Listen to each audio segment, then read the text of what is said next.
आप सभी को छठ की हार्दिक शुभकामनाएं।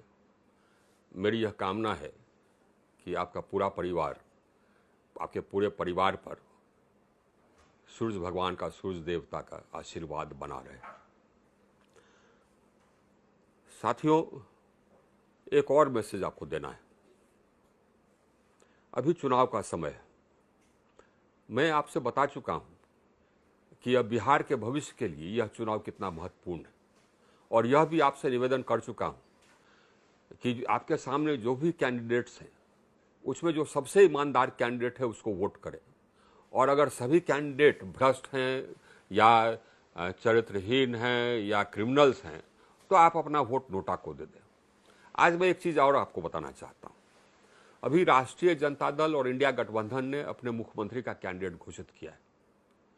वो हैं तेजस्वी प्रसाद यादव जी। अब तेजस्वी जी शायद मैट्रिक पास नहीं है। लोग बताते हैं कि वो 9वीं फेल है या 7वीं फेल है। जो भी हो, यह ज़्यादा पढ़े लिखे नहीं है।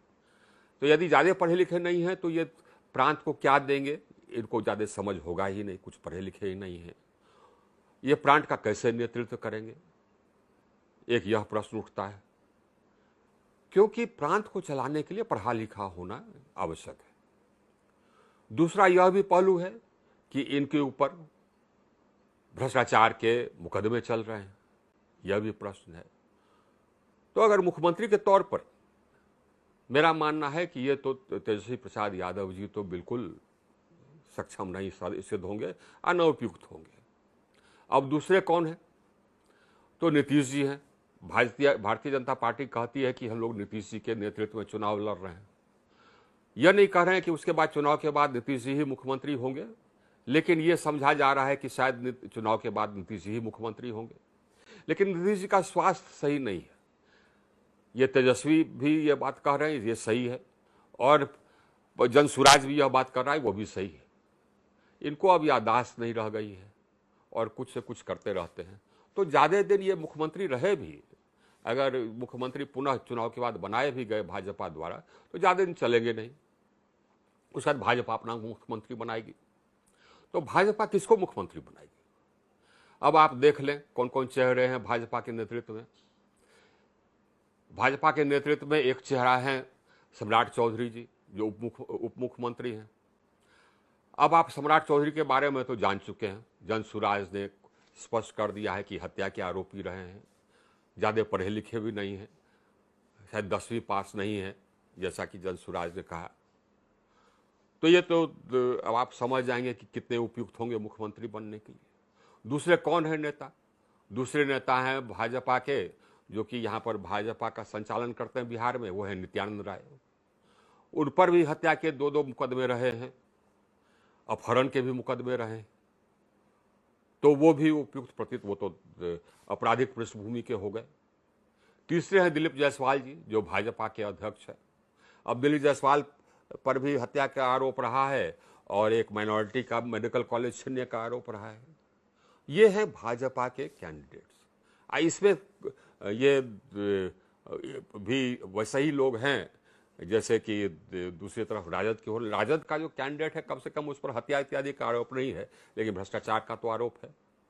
और पढ़े लिखे का तो खैर आप सुन ही लिए कि कौन कितना पढ़ा लिखा है। तो जनता के सामने यह प्रश्न है और जनता को यह प्रश्न करना चाहिए, क्योंकि मुख्यमंत्री ही तय करता है कि सरकार को कैसा चलेगा, ईमानदारी से चलेगा, विकास करेगा या नहीं करेगा। अगर खुद आपराधिक पृष्ठभूमि का मुख्यमंत्री है या भ्रष्टाचारिक पृष्ठभूमि का मुख्यमंत्री है तो क्या करेगा, ये जनता को समझना होगा और समझ बूझ करके ही अपना मुख्यमंत्री चुनना होगा, क्योंकि ये बिहार का भविष्य का सवाल है साथियों, और इसमें एकदम सोच समझ करके ही करना है। एक नया पार्टी भी आया है, वो है जनसुराज। जनसुराज के नेता बात तो बोलते हैं सही कि हम भ्रष्टाचार समाप्त कर देंगे, ये शिक्षा पर ध्यान देंगे, लोगों को रोजगार देने पर ध्यान देंगे, लेकिन ये पार्टी नई है, इसको हम लोगों ने काम करते हुए देखा नहीं। अतः यह कह रहे हैं कि हाँ साहब, हम ईमानदार सरकार लाएंगे, लेकिन ये कहने की बात है, कभी तो हम लोगों ने देखा नहीं है कि हाँ सचमुच में ये हैं कैसे या होंगे कैसे। ये सवाल है आपके सामने। कि कैसा हुआ। हमको तो ये एक विडंबना लग रही है इस चुनाव में। यही आपसे यही निवेदन है कि आप जो भी निर्णय करें एकदम सोच समझ कर करें। बहुत बहुत धन्यवाद। और छठ मैया का आशीर्वाद आप सभी को प्राप्त हो, सूरज भगवान का आशीर्वाद आपके और सभी आपके पूरे परिवार को प्राप्त हो और बिहार को भी प्राप्त हो। बहुत धन्यवाद।